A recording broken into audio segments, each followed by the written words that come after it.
Hi, welcome back to Analytical Media. We are a consortium, a group of therapists, college professors, and well-published, peer-reviewed authors. We are all academics. Today we will continue with the second part of our look at critical thinking. We will begin with just the repetition of William James' quote. William James, the great American psychologist, recognized as such. What he is saying to you is that most people do not think.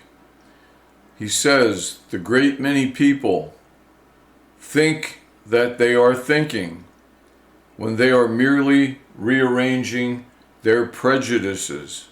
And a prejudice is a prejudgment. There's nothing wrong with being judgmental. Nothing at all. You're making judgments all the time. All day long you're making judgments.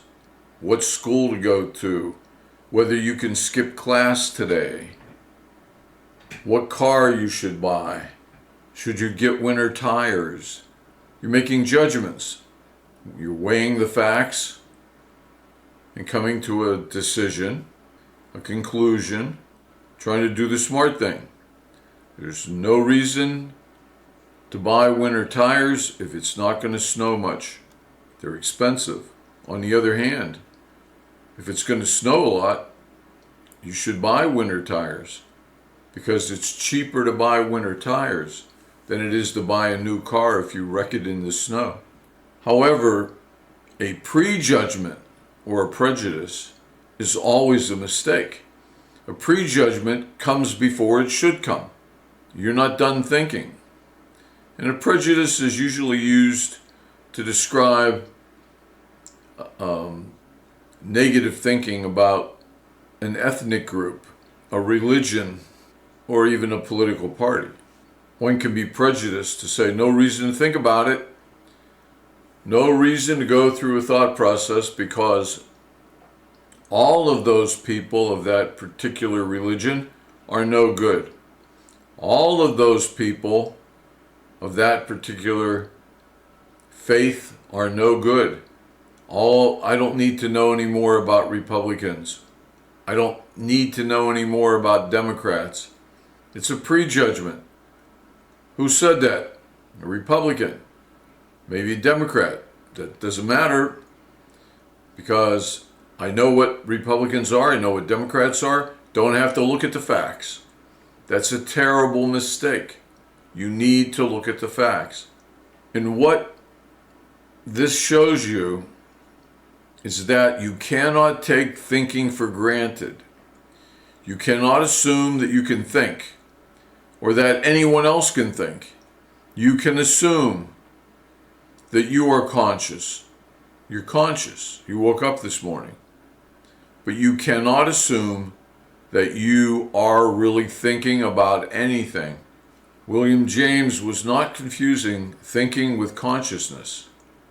He was talking about thinking in a different way. What is implied in his work and the statement that I read you is that thinking can be judged. Can thinking be judged? Is there some way to evaluate it, to give it a score? How well you think, how good your thinking is? It can be judged, and it is judged or graded or evaluated by its accuracy. Are your conclusions accurate? Do they work? Are they inaccurate? And what do we mean by accurate? The way it correctly interprets reality and the way it correctly predicts reality.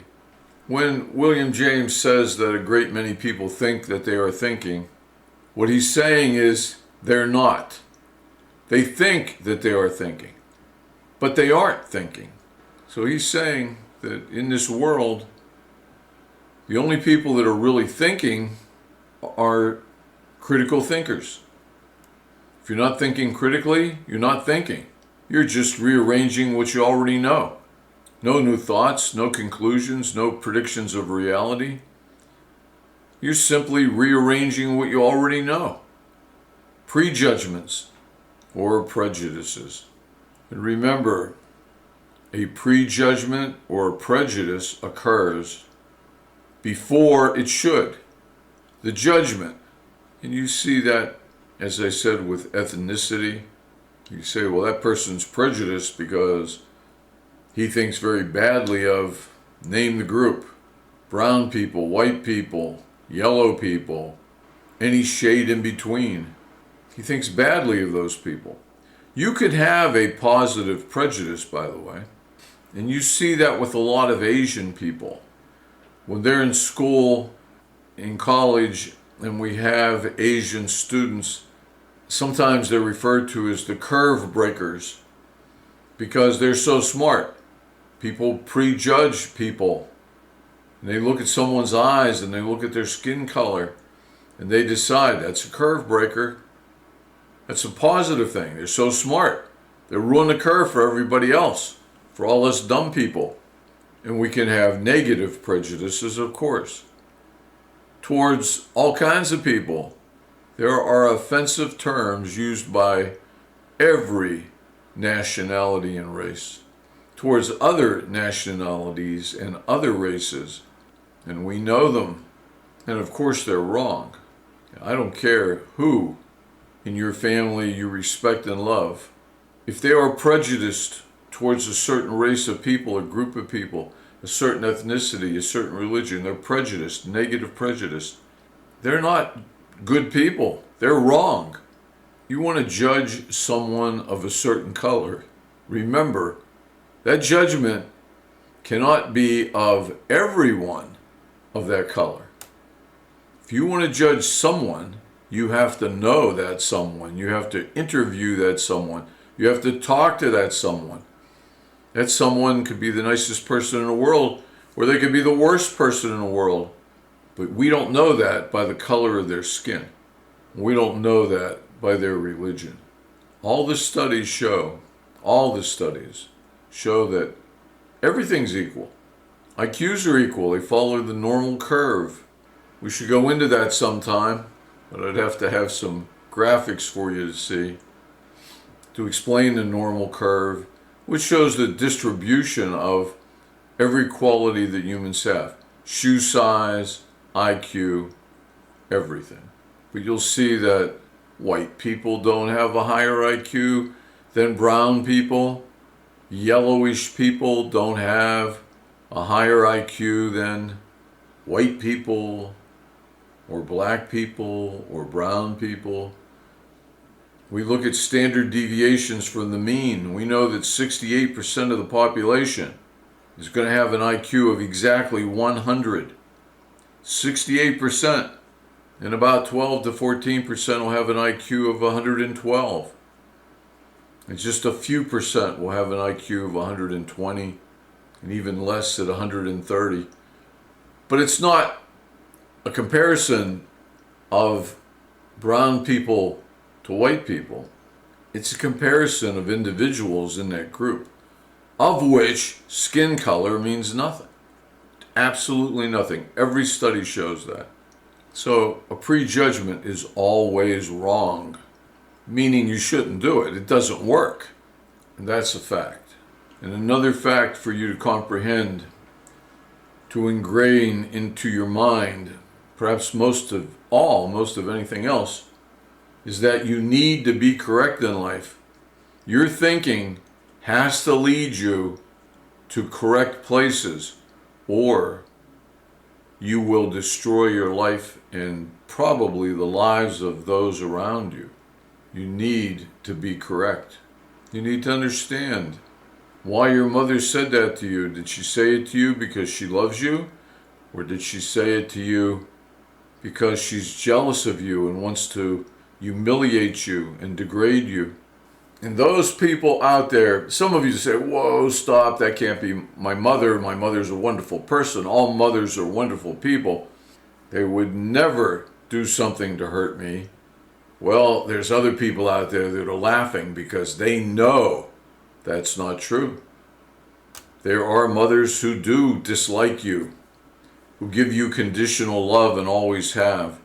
There are mothers who do not want you to succeed. You get a new car.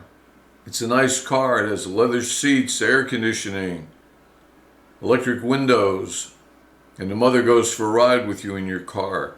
You take her for a ride to show you off this car you love, and what does the mother say to you? Wow, this is really nice, honey. She says, none of these things matter to me. I don't need electric windows. I don't need it. I don't want it. I don't care. I've had leather seats. It's nothing special to me. Why did she say that? Because she doesn't have that. And she doesn't want you to think you have more than she has, or that you've succeeded more than she has. It's a fact. You need to understand why your mother said that to you. Could be she's wonderful. She said it to help you. Could be she said it to hurt you, to make you feel bad, to put you back in your place. You need to know what stock to invest in. You're going to invest. You got some money. You got a bonus. Somebody died and left you money. You need to invest it so it grows into more money. But you need to know who you can trust, whose advice you should take. You need to know what it is that you need to know. Do you have to read books? Join groups? You need to be able to think. If you're honest, you've made a lot of mistakes in life already.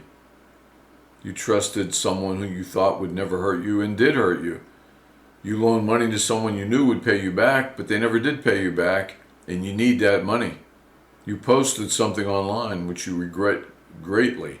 You sent a picture to someone you regret greatly having done so. That's a mistake. Good thinking, critical thinking, can help you prevent those mistakes. Maybe not all of them, but the vast majority of them. Think about it this way. If you're batting 300, that means you miss 2 pitches out of every 3.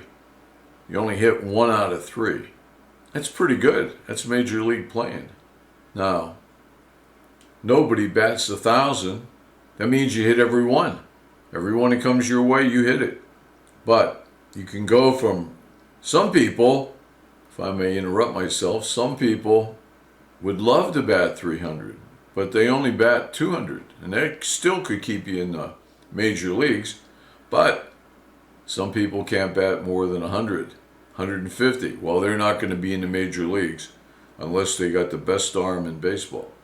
But if I came to you a 300 batter, a 333, a 350 batter, which should be one of the best in Major League Baseball, and I said to you, look, I'll show you a new technique. And you say to me, well, will I bat 1,000? And I say, no, you won't bat 1,000. But you could bat 600, 700, 800. What would you say? That improvement. You're really good at 300, 330, 333, whatever. You're really good.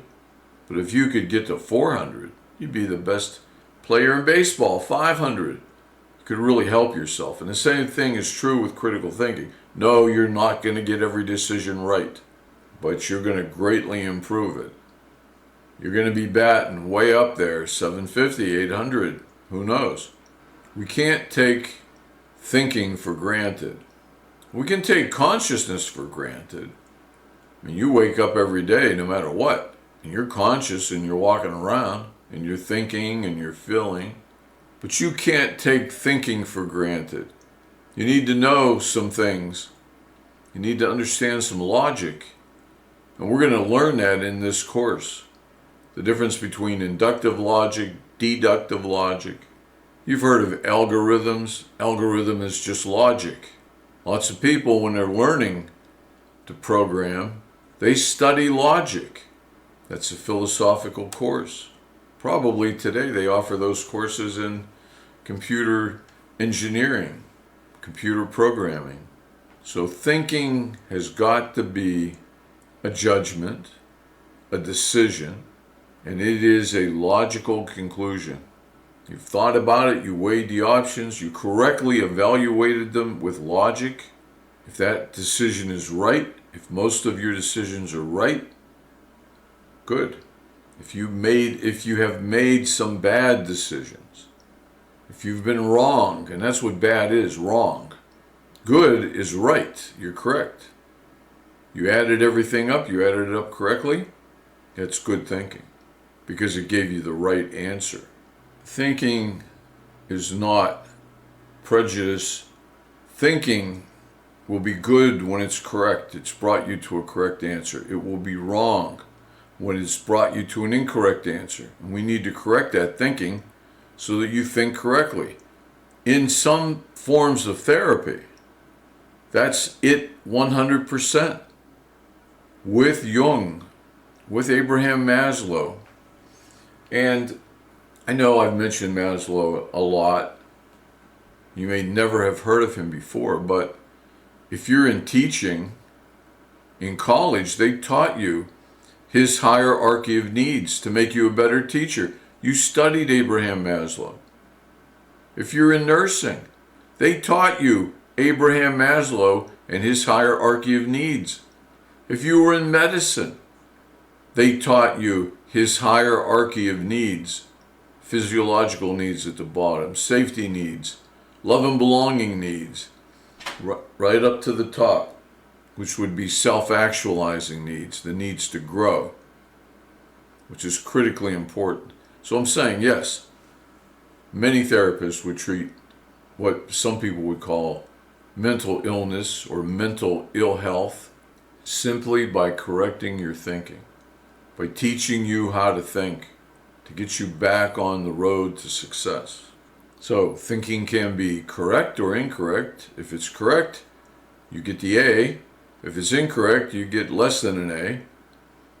If it's over a long period of time, your thinking is pretty good. If you're batting 750, 800, that's pretty good. But if you're batting 100, that's bad. Imagine how many times in life you're going to strike out when you're batting 100. And there are people that live their life that way, batting 100. Everything they touch goes wrong. Every guy they date beats them up. Every guy they date steals their money. And there are guys who date women and they all cheat on them, every one. For 20 years, everyone's cheated on him. Every relationship he's had is ended because his girlfriend or wife cheated on him, lied to him. He needs to pick better people to date and get involved with, doesn't he? His mechanism for dating is flawed. His judgment is very flawed. And a woman who's beaten up over and over and over again, abused physically or mentally, she needs to pick better guys. Because there are guys out there who will not hurt you physically or mentally. Why can't you find them? You hear that all the time in counseling. You hear people say, I don't know what it is, I just can't pick the right people. And it always goes this way. Well, that means the mechanism is wrong. Look, if you come to an intersection and you could go left or you could go right, and you're following the GPS, and it always takes you the wrong way, or almost always, it says turn left, you turn left, you go down the road a little ways and it says recalculating. And what's it do? It tells you to turn around and go back. You should have turned right. It has you going right now. You know there's something wrong with the GPS. That's reasonable. If you keep making the wrong decisions, there's something wrong with your GPS. Seriously, think about it. I think this is a good place to stop. This is Analytical Media. If you like what we do, subscribe, pass it on, like it. It helps. It helps other people. We are bringing the inside, the heart of therapy and academics and research to you, like it would be in any of the courses that we teach at universities. I'm glad you're here. I'm glad you're watching these videos, or at least listening to the videos, and we will produce more and hopefully be more helpful to the public at large. We will see you the next time we post, and I hope that'll be soon. Please take care until then.